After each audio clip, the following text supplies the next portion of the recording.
آج میں اقرار کرتا ہوں کہ میں بھی لفافے کے انتظار میں ہوں۔ آج میں اقرار کرتا ہوں کہ میں بھی کسی مطلب کی وجہ سے عمران خان کو سپورٹ کرتا ہوں، اور اس کی وجہ کیا ہے یہ بھی آج کھل کر بتاؤں گا۔ آج میں ثابت کروں گا کہ موجودہ وزیر اعظم عمران احمد خان نیازی اللہ کا منتخب کیا ہوا دین اسلام کا سپاہ سالار ہے۔ سب سے پہلے شروع کروں گا اس پاک ہستی کی حدیث شریف سے کہ جس پر ہم سب کا ایمان ہے۔ میرے نبی پاک صلی اللہ علیہ وآلہ وسلم نے فرمایا تھا کہ مجھے ہند سے ٹھنڈی ہوائیں آتی ہیں۔ پھر تاریخ کہتی ہے کہ یہ پہلے سے ہی بتا دیا گیا تھا کہ ایک وقت آئے گا کہ اسلام کا گھر یعنی عرب بھی دولت اور اونچی اونچی عمارتوں کی دوڑ میں لگ جائے گا، اور پھر ایک طبقہ ہند کی سرزمین سے اٹھے گا جو دنیا میں اسلام کا پرچم سر بلند کرے گا۔ اور اسی حدیث کو سامنے رکھ کر اقبال نے کہا تھا کہ میرے عرب کو آئی ٹھنڈی ہوا جہاں سے، میرا وطن وہی ہے، میرا وطن وہی ہے، یعنی موجودہ پاکستان۔ ہوں گے کچھ لوگ عمران خان کو سپورٹ کرنے والے جو حکومت میں نوکری کرتے ہیں، ہوں گے میڈیا کے کچھ لوگ جو عمران خان کو اس لیے بھی یاد کرتے ہیں کہ ان کو ٹی آر پی ملتی ہے، لیکن بخدا مجھ جیسے ہزاروں ناچیز جنہوں نے ساری زندگی اس چمن کی حفاظت کی قسم کھائی ہے،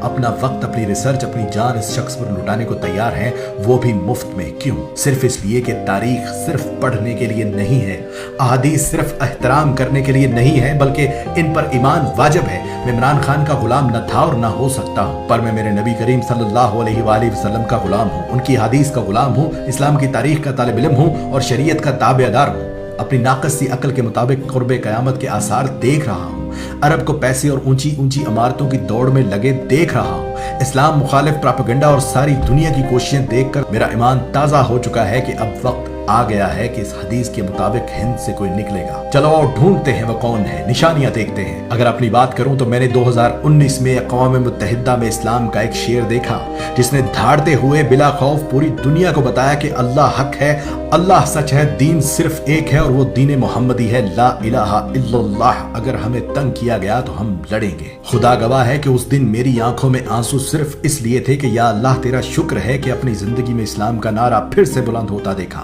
وہ دن ہے اور آج کا دن ہے اس شخص نے اسلام کی وہ خدمات کی ہیں کہ بڑے بڑے علماء کرام بھی اسے مان گئے۔ ممبروں پر اس شخص کے حق میں دعائیں نکلیں اور میرے جیسے دین و وطن کے وفادار سر جھکائے ہاتھ باندھے اس شخص کے سپاہی بن کر کھڑے ہو گئے۔ آج سناتا ہوں اس نے اسلام کے لیے کیا کیا کیا ہے۔ سب سے پہلے دنیا کی چوٹی یعنی اقوام متحدہ میں سب کے سامنے کہا کہ ہمارے نبی پاک صلی اللہ علیہ وآلہ وسلم کی توہین مت کرو۔ جب آپ لوگ ان کی شان میں گستاخی کرتے ہو تو ہمارا خون کھولتا ہے اور پھر مسلمان آپے سے باہر ہوتا ہے۔ جس کے بعد دنیا نے دیکھا کہ عرب ممالک بھی جاگ اٹھے، روسی صدر پیوٹن نے بھی ہاں میں ہاں ملائی، چیچنیا کے مسلمان اش اش کر اٹھے، اردگان نے گلے سے لگایا، محمد بن سلمان چل کر پاکستان آیا، ملائیشیا، قطر، امارات، ایران، افغانستان، بنگلہ دیش، غرض ہر مسلمان ملک نے اس شخص کو خراج تحسین پیش کیا۔ اسی اسلامی جمہوریہ پاکستان میں قرآن مجید اور دیگر پاک کتابوں کے لیے امپورٹ کیے جانے والے پیپر تک پہ ٹیکس لگا ہوا تھا، جو ٹیکس اس عمران خان نے ختم کر دیا کہ دینی کتب ہر پاکستانی کم سے کم ہدیہ میں خرید سکے۔ سمندر پار سری لنکا میں وبا سے مرنے والوں کو جلا دیا جاتا تھا۔ وہاں کے مسلمانوں کی دہائی سن کر اس عمران خان نے سری لنکن حکمران کو اس بات پر قائل کیا کہ مسلمانوں کو اپنے پیاروں کو جنازے پڑھانے دو،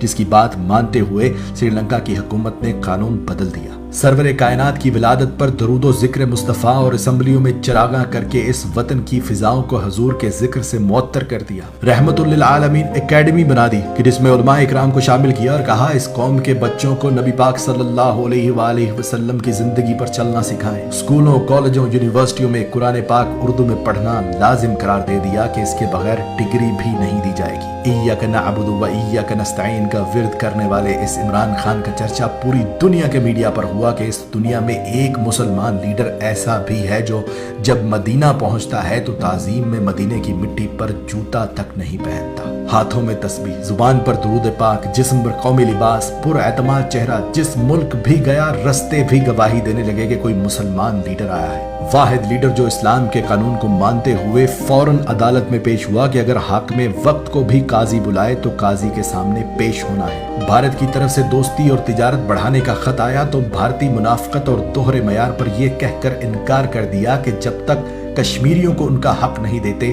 تم سے تجارت بھی نہیں کروں گا۔ اسرائیل نے فلسطین پر حملہ کیا تو راتوں رات اپنے وزیر خارجہ کو امریکہ بھیجا، ہنگامی بنیادوں پر اقوام متحدہ کا اجلاس بلایا اور جنگ بندی کروائی، اور بغیر ڈرے ان کے منہ پر یہ بھی بول کر آئے کہ تم لوگ ڈیپ پاکٹس پر چلتے ہو یعنی منافق ہو۔ قومی لباس پر کسی نے پوچھا کہ آپ شلوار قمیض ہی کیوں پہنتے ہیں تو اس نے کہا دو وجوہات ہیں کہ اگر ایک حکمران ہی قومی لباس نہ پہنے تو اس کی عوام کیسے قومی لباس کو عزت دے گی، اور دوسری یہ کہ قومی لباس میرے اپنے ملک کا ہے،